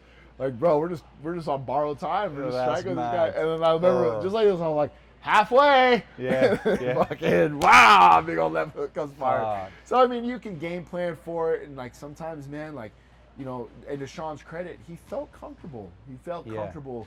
And even in the fight, he's like, you know, I felt my range. My he jab was putting good pressure on him. You know, I felt like he does to everyone. Right? And then all of a sudden, boom, and shit doesn't go as planned, you know? Yeah. It's crazy that Alex ever, like, he looked massive. Like, Sean's a big fucking 185er, especially out of camp. How that guy ever made 185? Yeah, it's crazy that Alex made. Like, he's talking about going up to heavyweight. Oh, and I feel like he would doubt it. Yeah, he would be fine there, you know. Well, I mean, look at the talent pool in the heavyweight division right now. Yeah, exactly. It's like, bro, you can win 1 or 2 fights in the heavyweight division with a name like Alex Pereira and be right in the title contention. Yeah. Just like that. Jailton Almeida did it. If you remember, he moved from light heavyweight. He was weighing in at 203 for all his light heavyweight fights. And he said, fuck this, I'm going to go up to heavyweight. And now he's in the title picture. He's talking about facing the winner of Cyril Gane and Tom Aspinall. And why not? There's a skill gap there for him. So fuck, why wouldn't you? Yeah. I think I heard that on your podcast, actually, which I don't know if it's fairly new. It's like VSU podcast? Versus Us. Yep. Okay. Yep. What's Versus Us mean? It was just kind of a fun little play on words. It was like, you know, the Versus Us meaning like the team or challenging or whatever, challenging us, if you will, things like that. So, and then we changed the word to a verse as far as like us talking. Okay. Yeah. Yeah, I think you said that about the heavyweight, or maybe your co-host said it about the heavyweight division, where it's like, you know, you 1 or 2 fights and you're there for the title. And you got a lot of big guys in this room as well, so it's probably you must tell them that, like, listen, you only need to win 1 or 2 fights and you're there, so fucking focus, like get locked in. Dude, we were even saying that to Johnny Walker. It was like, dude, like, go out and put on a couple good performances at 205. Maybe take a short notice fight at heavyweight. Just because the landscape in the heavyweight division is pretty thin at the moment, right? Like you can make a name for yourself right away. We could put weight on Johnny and still be athletic and be able to do these things. So his brother's done it. Oh yeah, exactly. What did you think about that? 3 heel hooks in a row. Is that insane? Crazy. When I saw him drop down for it, because we were cornered in the back, I'm like, nah! Oh, wow, that was awesome. I had the exact same thing. Like, what are you doing? Oh, we both bet on him, right? Did you bet on him? I bet on round 1 sub. You bet round 1 sub? Yeah, That's crazy. Awesome. That's awesome. Yes. Like, he was going to crack him early. Like, he was going to jump on a heel. Yeah. Bro, and he fucking turned that dude's kneecap around. And you heard audible shout from Kennedy as well, like audible, bro, like scream. His kneecap around, bro. Do you know if it was like badly injured after or anything? Yeah, I wonder, because it looked painful, man. He's screaming like at the top of his lungs. Yeah, but I definitely wouldn't advise for a heavyweight to drop down for a leg lock in that position. He's a 1 of 1, man. He's never done it. No one's ever done it before. It was like when I used to coach Vinny Magalesh. It was like, Vinny, you're so good at these jumping triangles or these grappling positions where it's like, I trust you. Yeah. Like if you feel like you're in a moment to where you can jump on a submission, you of all people know better than me. Yeah. Go for it. Go for it. Yeah, in sports betting, we call it an I win button. You know, so like we might break down a fight, and I might be like, look, Walker, this is how he does takedowns. Kennedy has good takedown defense. Like the cardio's this, and then at the end I'll be like, but Walker has an I win button. Right. It's like heel hook. It's like so if he touches that, like he might look like a massive underdog. Sure. But if he gets that one position, you know, if he reaps the leg, you might be fucked. Yeah, exactly. Now I hear he's fighting Ryan Spann who Walker. I hear he's, Oh so, wow, that's gonna be a delight. But it's funny because it's like that same team, right? He gets now he gets the same guy or a different guy from that same team. And you know, Spann actually is very similar to Walker, where he has an I win button, which is the guillotine and the front headlocks. Nasty. I mean, he's nasty at that. Yeah, nasty. He caught Kudalaba when Kudalaba fought him. I bet on him there. Round 1 sub. No, we were telling Ian or Ion, like, dude, do not put your head in that fucking guillotine. He's that wrestler by trade as well. It's just like, fuck. And it wraps it up fast. He just did it not long ago. At heavyweight against Bretsky. Yeah. You know, I mean, that was a short fight. Do not put your head there in guillotine range with Ryan Spann. Yeah. Do you have any fighters that have like crazy special moves where they're just hitting it all? I mean, Patchy has a guillotine as well. That's an I win button. Who just came over? Patchy's guillotine, but I'll say, and you've actually been keen on this for a long time, is Julian Erosa's Darce. Yeah. Dude, Julian Erosa's that's another Darce one. series is fucking unreal. Incredible, bro. When he caught gets C-Rod on in it. Yeah. Who's very hard to sub. Yeah, I mean, man, and you know, the one that I think does get him in trouble a little bit is Delize's leg lock game, but we've actually got him to understand, like, hey, we got 1 or 2 routes. Yeah. then we're using it to get up or sweep. But he uses his leg lock game very, very well. Very well. And I'm very interested to see the fight next week against Fluffy Hernandez, because he's going to take him down. Sure, 100%. You know, and Delidze will play that game as well. He doesn't mind going down. Right. I remember, because I was tape studying this last week, and I saw the crazy sweep that Delidze done. I don't know exactly what you would call it, but he kind of looks like he's rolling for an armbar. So he puts one leg over the shoulder, but instead of going with the other leg, he keeps the other leg on the back side of the head. Sankaku, so he goes inverted. Okay, and then he rolls for the leg, but then he uses it to sweep. Correct. He doesn't roll around for the leg lock. He just shifts his weight, and now he's on top.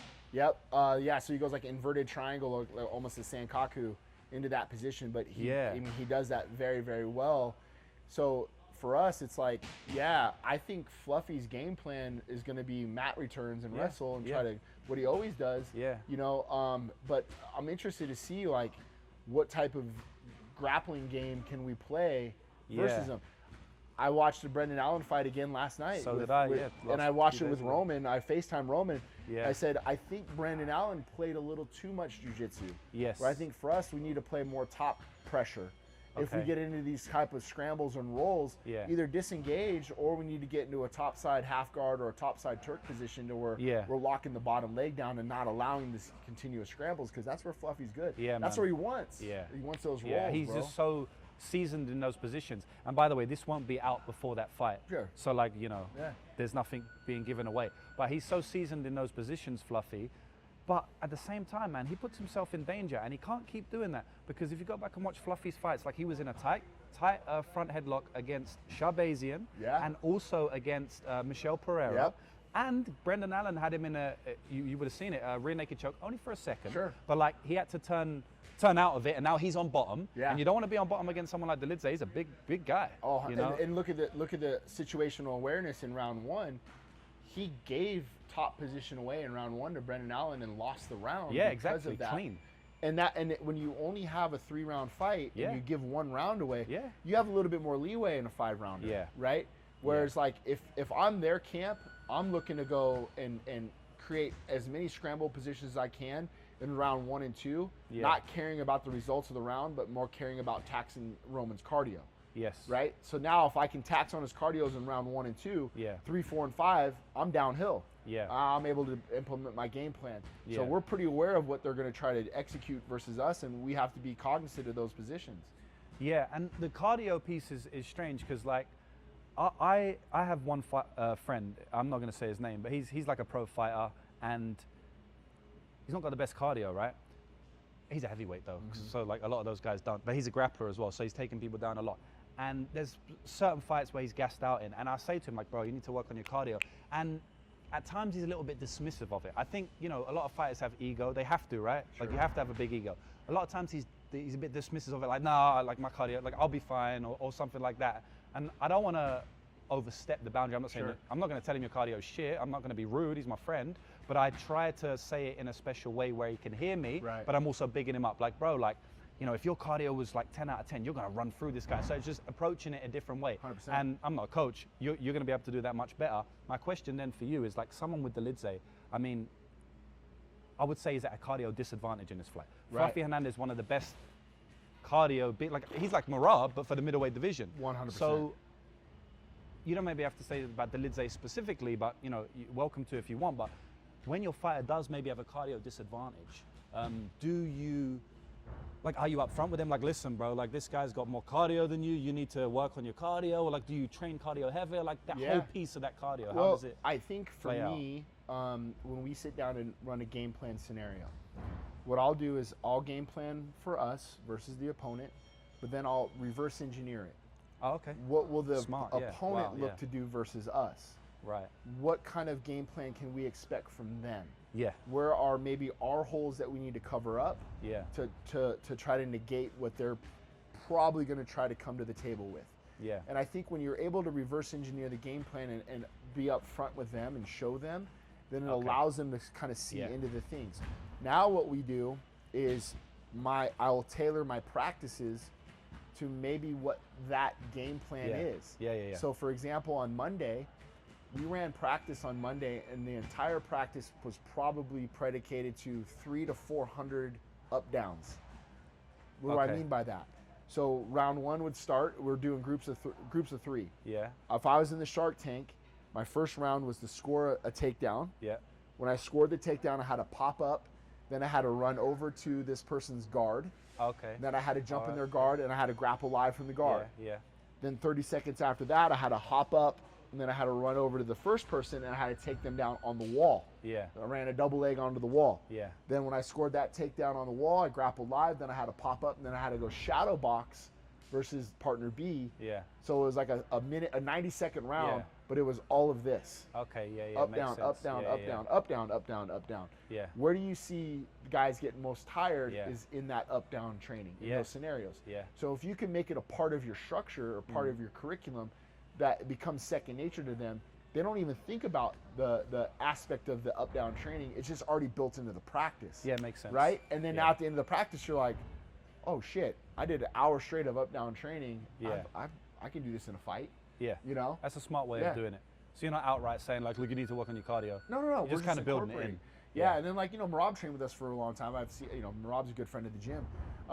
And he's big on that. He's big on training his cardio through his wrestling. Yeah. Sean Strickland, the same way. His cardio is Yeah. great because Them of two have sparring. elite cardio, Elite man. cardio. But Yeah. it's all because Sean spars a certain way Yeah. and he wrestles a certain way. Yeah. And that implements, like, why are you going to work on your cardio by running to get better wrestling? Just wrestle more. Like, Okay. That's it. So that's a philosophy. Fuck Because I've yeah. heard lots of different philosophies, Yeah, Like I mean, okay. Like boxers are heavy into running. Sure, yeah.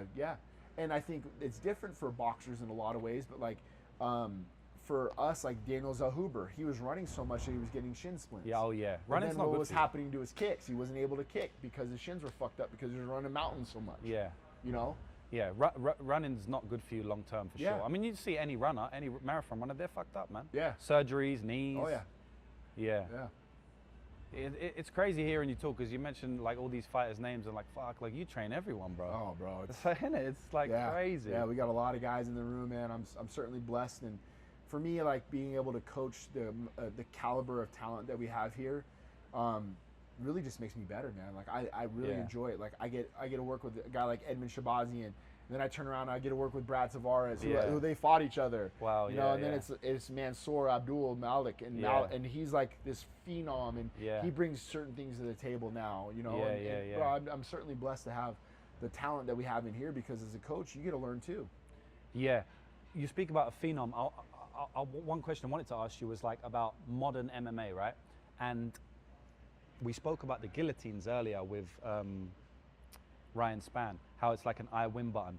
And my question for you is, do you think there is anything in modern MMA which is maybe underutilized that, if people did it more, they'd see more success? Like one thing that I notice is front headlock positions. Sure. Like in MMA, it's so often you're in a front headlock position or you have the chance to grab your opponent's head, right? Whether they're on a takedown, whether you're just in clinch and you could throw their head down and jump on it, whether they're in turtle position, now you can grab the head. Fluffy Hernandez does it very well. Like anytime there's turtle, he just it's like second nature. Sure. He doesn't even think about, I'm gonna grab the front headlock. He's just done it so many times, he does it. Hamzat does it as well. When you grab the front headlock from turtle position, what's your opponent gonna do? Well, either you're gonna dart him, either you're gonna guillotine him or whatever, or you can, or your opponent's probably gonna spin out of it, now you got top position. Sure. Right? Like if you're up against the cage, Said Nurmagomedov has made an entire career of the that ninja choke, choke, front headlock. I think it's so underutilized because I'm watching MMA and a lot of times I'm like, bro, his head's right there. Right. Like his head's right there. But a lot of these guys, they're strikers. They don't like to grapple. Sure. They don't like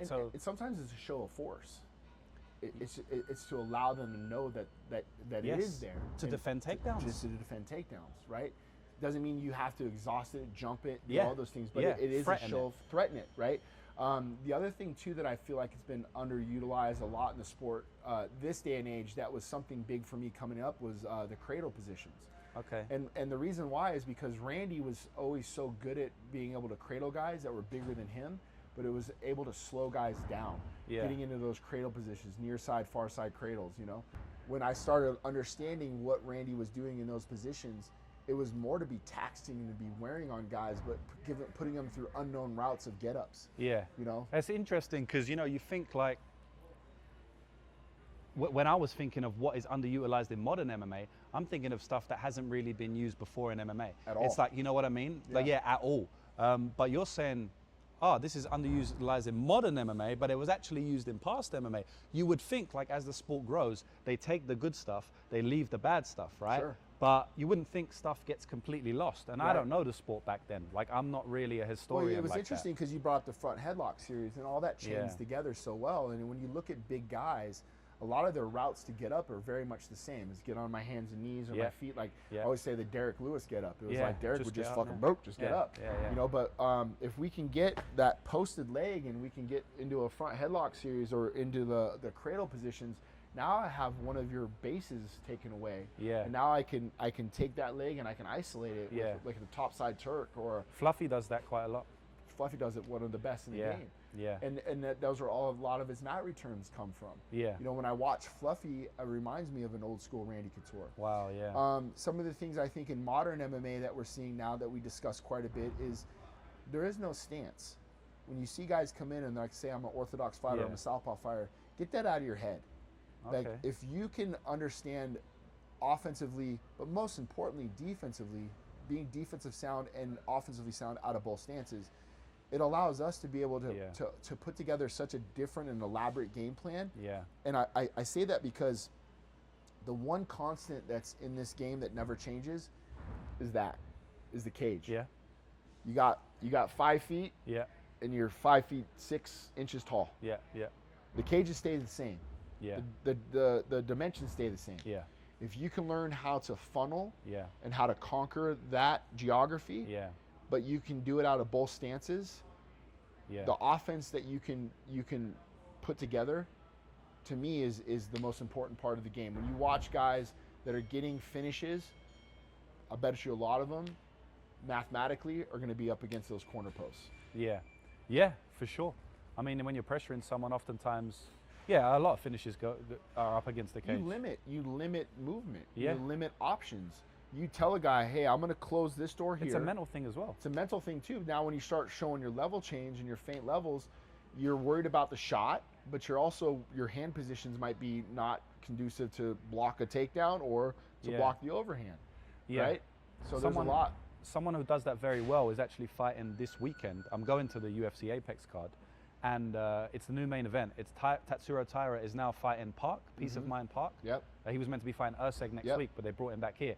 And his last fight against Carlos Hernandez, he pressured Carlos so well, and Carlos likes to fight off the back foot anyway, but Carlos was like up against the fence, and you could see it in his face that he was like worried what Park was going to do, because he's pressuring him a lot, and then he ended up cracking him on the feet, and then he took him down, and he couldn't go nowhere. You know what I mean? Like, because the cage is behind him, he couldn't go anywhere. I literally just watched this the other day.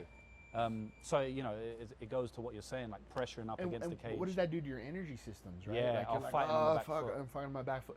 One of the best guys that I don't think gets talked about enough that is so good is Manel. So Manel and I will have like 2 separate game plans. There's a game plan that's in the floor or out in the open. Right. And then our offense funnels into our choke points and what we do in those positions there. So if you go back and watch Edmund Shabazian's fight, Manel was like live tweeting, and he's like, oh, this is all of our shit. Oh, really? Because Manel was like seeing what the systematics to where we go to our funnel game. Yeah. Offense to here to middle of the floor. Yeah. Offense is different when you get him into those corner posts. Yeah. Ilia Topuria is very much the same. Yeah. His offense changes when he gets. I was just going to bring him up as you said that. He it started going in my mind because he did a recent interview. I believe it was with Joe Rogan, and he said in MMA a lot of people only throw the 1-2 combination, and then they don't throw they throw the 1-2-3. They don't throw the 4, 5, 6, 7, 8 beyond that, which is what he does, right? Like bomb into range, and then he goes again. Extended 1, 2, 3, 4, 5. combinations. And most of the time, if you do that, you're going to be up against the cage. You've pushed them back with the 1-2-3, and now they're against the cage. Then you go again. I haven't really thought a bit too much. I kind of need to watch a bit more tape. Like, obviously, he's thinking the game a little bit different from me as a fighter's perspective. When I tape fights, I often think of that specific fighter, what they do well, and that's kind of how my mind works. Do you agree with that? Like, do you see fighters where, in MMA, they would just throw the 1-2-3, and then they step back and they reset and they go again, rather than throwing the 4, 5, 6, 7 combination? Ad nauseum. Really, all the time. And sometimes, too, what you'll see is you'll get a guy who all of a sudden moves a guy into the choke point, so that we say the red zone. Yeah. And then for no reason just lets him off. I hate that, man. Lets him off. When you bet on a fighter who does that, like you get so angry. you just did all the things you needed to do, and then for whatever reason you're just gonna let him off the hook. Why? Yeah, he's there. there. You got him there where you wanted him, and then all of a sudden, I'm just gonna reset. Now your whole sequence starts again. Yeah. So it's like sparring yeah. almost. So you'll hear me yell at Chris Curtis a lot of times. I'll yell Oregon. Yeah. Oregon. Like you got him in there, Oregon, because of Oregon football. Yeah. It's like we have them in a position where their defensive matchup, not versus the offense that we need. Yes. So we're keeping our offense on the field. Yeah. You can't make any substitutions, and we're fucking going. Yeah. Oregon. Kai Kamaka, same way I'll be yelling at Kai. Oregon. Because when Kai gets downhill on somebody, that offense is just relentless, and that's when I want you to go. Yeah, Kai, one of the best fights I've seen. Kai, when he, what was it? Was it against TJ Brown? I don't think it was TJ Brown. No, it was. He just landed so many shots, man. Fought Yanez. He trains in Arizona. Right. White dude. Oh, Jonathan Pierce? No. It was before the Pierce fight. He got cut. Tony Kelly. Yes. That was a great performance. Yeah, that was He Kai's just first threw like fight. a million. Yeah, COVID banger. Yeah, he Kai's threw first like fight. 2 million strikes. Yeah. And I was like, Kai's first fight fuck, in this UFC. guy's for real. Oh yeah. Yeah, and to me, to be honest with you, man, like skill for skill, Kai's probably top 3 in the gym. Wow. And like for him not to be in the UFC is a complete disservice. Like it just doesn't make any sense. Yeah. Doesn't make any sense. Like he can fucking fight. And he is the closest thing I think that we have to put a Piotr Jan in Kai Kamaka. The way that Kai is strategic and the way he strikes. I mean, Kai's first influences, like he loves breaking down TJ Dillashaw and he loves breaking down Piotr Jan. Yeah. And a lot of that, you can see it in Kai's game. Yeah. Are very similar. What is it? I haven't like followed this. Like I'm so focused on UFC and like PFL and Bellator. I know he fought a couple times over in Bellator. I'm pretty sure he did. He fought He's got Justin Gonzalez. He fought 3 him. split decision losses. Oh yeah. Those are literally like the 3 losses that I've had with Kai have been a split decision in TJ Brown. Yeah, and he won that fight. I think. He won that fight. Everybody to this day is like one of the worst robberies of all time. Was that his last fight in the UFC?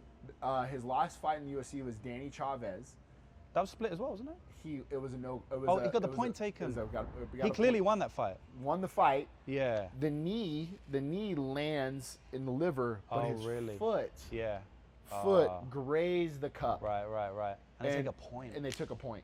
Yeah. So I mean, just the kids. That's unlucky, man. That's unlucky. We lost a split decision to Justin Gonzalez that I felt Justin won that fight. Right. And lost a split decision versus Brendan Loughnane in the finals, or to go to the finals. You know, I have a question for that, but it rings in my mind now. Jeremy Kennedy, man. Like, I like Jeremy. I consider him as a friend. Yeah. And he is coming off those 2 losses where he could have won both fights. They were so fucking close, especially the Movlid one, who's actually fighting in a few hours. Tragic. Like, it must be so fucking frustrating, you know, to like be so close but then lose. Kai Kamaka must feel the same. Yeah. But when there's a pattern of like a fighter losing split decisions, do you ever sit down or say to them like, listen, this is happening multiple times now. Like maybe it could be variance, maybe it'd be coincidence, or maybe it's because we're not putting a stamp on it the way we need to. Yeah. Like, have you thought about that with Jeremy or Kai, and have you had those conversations? Dude, ad nauseum. It's what keeps you up at night. Yeah. There's little breaks in the game where it's like, and you guys hear me say this word, ad nauseum. Yeah. Optics. Yeah. Optics. Yeah. So if we have the opportunity to score a quick and easy takedown with 15 seconds left, what message does it send the judge? Yeah. You know, there's guys like, even with Kai, we heard the 10-second clapper. Yeah. I'll have him do a spin. Yeah. And this is not me saying anything mean about the judges. I try to say this because I think of the judges as like kindergartners, right? And it's not because they're not good at what they do. I say this because they want to see fancy stuff. Yeah. Cool. That looked cool. That was fancy. Sounds are huge. Yeah. And that's such a great point. So when we fight at the Apex. Yeah. So when Roman fought Marvin, round 5, I told Roman, I just want you to be kick heavy this whole last round. Yeah. Because of the sounds. Wow. Think about that. You're in a small room, you're in a small arena, and you're hearing. Yeah. And and Marvin probably blocked 80% of the kicks. Yeah. But what it sounds like, Yeah. you can hear in a venue like the Apex. Yeah. So give me 80% of just, we're gonna kick the last round as much as possible. Yeah. Marvin wasn't blocking and countering back anyway, so that gave us a path where like, what can they hear and what can they see that's gonna look good for us going into this last round? Yeah. Kick heavy. It's crazy that you think of it from that perspective, because I don't know, right? Like, I'm not in the gyms. I don't know if you guys think of that. We think of that as gamblers. Like, we're like, bruv, this round is up for grabs. Just go ham in the last 10 seconds. What I will say though, and it's just like what I've seen, and I could be wrong, but you know, this may be good for you to hear from me, is that I think about 2 years ago, I saw a lot of fighters adapt to their game plan to where the last 15 seconds, I'm just going to go crazy, right? And I think that was working a lot for the judges. And I still think it does work because it's end of round bias, right? But I also feel like when the fighter goes too crazy in the last 10 seconds and it's a little bit even too over the top, like you said, like maybe the spin doesn't land at all, and it just looks like they're doing it to get there. Like, I'm not in the judge's head, so I don't know, but sometimes I feel like that was obvious you was trying to steal the round. And like, judges are humans, man. I could imagine them seeing that and going, he's just trying to steal the round. You know what I mean? Silly. Yeah. Why would you do that? Whereas maybe you don't do like a crazy flying knee, but maybe you land like, you spam a lot of leg kicks. Right? Like, because they're going to land. Like, it's hard to check a leg kick, right? Or you just spam a lot of body kicks where maybe they're not as crazy and as fancy, but they will land better than a crazy spin kick, and it doesn't signal to the judge that you're trying to get it back. Because sometimes you see these fighters like 10-second clap, but they're running after their opponent, and it's like, I mean, they're probably judge is not really going to give you a round for that. I'll give you an example. Like after round one in the Zell Huber-Michael Johnson fight, the round was so close that I was having Hector say in Spanish, score a takedown, because you least expected Daniel to shoot in that position. So it's like, if we can score and sneak one in, it might be the difference between the scorecards of going, oh, well, it was with everything that was even in Pitbull and Ige round one. Pitbull had 1 or 2 takedowns that maybe Dan popped up on, but everything else was even. I'm going to give it to Pitbull. You know what I'm saying? That happens all the time. Happens all the time. You know that? It's so annoying because like even a fighter could win the first 4 minutes of the round. They lose the last minute and they lose the whole round. And it's like, they deserve to win. But these judges, man, they're like... I mean, I'll call them out if you don't want to. Like, these judges are retarded at times, you know? And it's like, how can you score the fight? I've learned to try to be better at understanding what... So when I get on the apron, I look and see the 3 judges, and 90% of the time you know these judges, and you go back through your catalog and you go, okay, I have Sal, or I have Mike Bell, or I have Adelaide, or whoever, and you try to go back and say, okay, I remember when Adelaide Bird cornered or judged Roman Dolidze and Trevin Giles. And Roman was going for a lot of leg locks, and Adelaide is probably not well versed in those positions. She's more a boxing judge. So I remember saying to Roman, I need you to bail on some of these, and I need you to get back to your jab because of knowing anecdotally, and this is no knock on the judge. This is just knowing what they... It's facts. It's just facts, man. Like, I know Sal favors damage more than he favors wrestling positions. Okay, then that tells me then we're not going to shoot a takedown at the end of this round. We're going to try to finish up with some big lumbering strikes before the round's over, because this judge might look at that more than the other, right? Yeah, it's crazy that like I would never know that you guys think of stuff in depth like that, but it makes sense, man. Like, you're around the sport so much, like of course you're thinking of those type of things. When Chris Curtis and Max Griffin were, I thought Chris won 2 and 3 handedly. He won clean. It shouldn't have been a split. It shouldn't have been a split. That was a stupid split. But I hear the judges, and then the last judge, I hear Mike Bell, and I'm like, oh, we won. Because I know Mike Bell looked at 2 and 3 the same way I looked at it, because I've listened and watched all of Mike Bell's fights, and he's a guy that hey, Mike, can you help me understand what you saw? And he'll tell me. Oh, so you even speak to him? Oh, you have to. Oh, wow. They're a resource, and if you're nice to them and you're not being a dickhead. But when you approach them and say, hey, and I'll do this a lot with guys that we didn't even corner against, or we had. Hey, Mike, I saw you judge this fight. did you see in that round? And if it helps me become a better coach or a better understanding of what he saw, then it helps me become a better coach in what I'm seeing in the moment. For next time down the line. Yeah. Okay, fuck. All right. You make a mental note. Make a mental note. Yeah. How do you have a better edge there? We can't do the same with gambling, because we bet before the fights, right? Sure. Or we'll usually bet like the day before or the day of.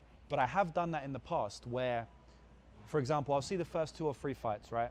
And I don't know who the judge is going to be on the day. Right. So I don't think they announce it, maybe the day before or something, but they don't really announce it. So I'll see the first 2 or 3 fights, and I'm like, okay, they've scored all the fights for the wrestlers. They like control time. So then maybe later down the card, there's a wrestler fighting a striker who I know is going to get control time, but I know is going to get outlanded on the feet.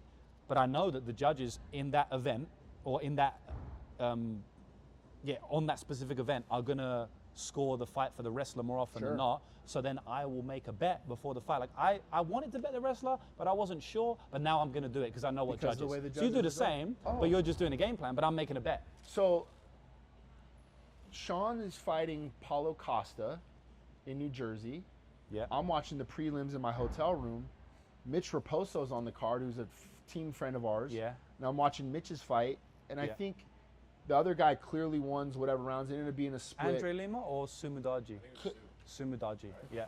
But when I hear the judge that gave the fight to Mitch, the name, I'm like, okay, this guy's going to be here tonight. Yeah. So we go to the fight, and I look, and I'm like, okay, that's the guy. So it was almost like an umpire in baseball. Like, I don't really know what his strike zone is. Right. I don't know this guy all that well. Yeah. Like, and I swear to you, if you go back and watch the fight, it might have been round 3 or round 4. I'm like, Sean, we got to do more. I know you can do more because I'm so worried about this other judge. Yeah. And the commentary team, Rogan and whoever, was like, Sean's winning this fight handily. Clear. But I'm in my fucking heart going, I don't know about this judge. And sure as shit, that's the guy that gave him the fucking fight. Yeah, that's crazy. He gave Paulo Costa the fight. One of the craziest scorecards ever. Bro, I said, I told you motherfuckers, this dude had me tripping because I didn't know what he was looking at. Yeah. Now, you brought up Jeremy Kennedy. Yeah. We go and fight on these PFL cards in Orlando. The promotion is in some control over the judges, who they can hire better judges. Okay. They can bring better judges in when they're sanctioned for that commission. Right. So if you have a Orlando card in Florida, right? And I'm saying this because I've heard the PFL bitching in the back. They're like, God, these guys keep getting robbed, or this is that. Right. And I wish we had better control. You do have control if you put a little bit of money up and said, hey, we want the best judges available for our promotion. I didn't know that. Yes. Yeah. Now, I'll take another step. When you watch PFL, do the judges have monitors in front of them? I don't know. They don't. They don't. I'll answer that for you. Do they in the UFC events they do? They do. Which is way better. So now, I'll give you an example. I got Carl Williams pressed up against the cage, but Carl Williams is the guy doing all the damage. Yeah. The one judge that's sitting right here gives the fight to Carl, but the 2 judges over there give it to the other guy because they're seeing it from. They don't have a monitor in front of them. Oh wow, that's crazy. So you hear the promotion bitch and moan about, I feel like Jeremy won this fight, or I feel Carl won this fight. Well, you're not giving the judges the proper tools, or are you paying a little bit of extra money to get the proper judging that you need? Yeah, that's a good point. I think that it should be overhauled. I feel like 3 judges is not enough. Because like you said, with the Paulo Costa and Sean Strickland fight, if one judge goes rogue, that's 33% of the scorecard. That's a massive portion from one, I'm not going to say idiot, but like one guy who's wrong, right? Like he's wrong. He's objectively wrong. Where's the standard at when that guy hadn't judged an MMA fight in 6 years? Yeah, that makes sense. And I'm just saying, like, no, there are ones in Texas there are that examples, I've seen. yeah. There are examples like this dude hasn't judged. If you go No, there was one before. It was like 15 years. Right. Or something. 10 years. It was crazy. Bro, you go on and decisions and yeah. you're like, wait a minute, this motherfucker hasn't watched a fight. No. So no, where's literally. the standard when you go to these? I don't think they've ever even grappled. Like they've literally not even a white belt. They've not stepped foot in a jiu-jitsu gym. I'll say, and I'll name her by name. Bro, Adelaide Bird comes and watches practice. Wow. to be a better judge. That changes a lot, bro. In my eyes, 100%. Like, I'll see Miss Bird on these bleachers, right? And she comes and watches sparring, and she'll ask questions. Wow, really? Hey, coach, I saw you guys were doing this. Why was this? To make herself a better judge, but get reps that aren't live. Yeah. So when you see these judges, yeah, their reps are live reps when it matters the most. Yeah. And you're trying to decipher, oh, is that good position and over under? Did this guy have this or this guy have that? Where she's coming in with her notebook and watching rounds and taking notes and scoring live rounds. The round will be over. She's like, Coach, who do you think won that round? Wow. I'm like, well, I would give it to so and so. She's like, okay, yeah, me too. I thought so too. Yeah. And I'm like, fuck, dude. Like, why aren't more judges doing that? Yeah. You know, and I get it. Like, they don't want to. Maybe it's a political thing. Yeah. Or maybe it shows that maybe I'm incompetent if I'm in. Absolutely not. Like, none of us feel that way. Thing, yeah. I look at it as somebody who's willing to learn and put themselves out there and be better at their craft. No, that's competent. 100%. That's competency, 100%. right? Yeah. Like, you're learning to be competent. You think Navy SEALs are just going out and shooting live missions? Yeah. Those dudes in their fucking shoot house all day long. Sending Ngannou out without training. Yeah, no, hell no, bro. Learn wrestling against fucking Stipe on the day. Yeah, no, these dudes are running and gunning all day long, so when they go and hit it live, they're doing it right. Yeah. Would you make any specific changes to the judges? Like, for example, I feel like there should be more than 3.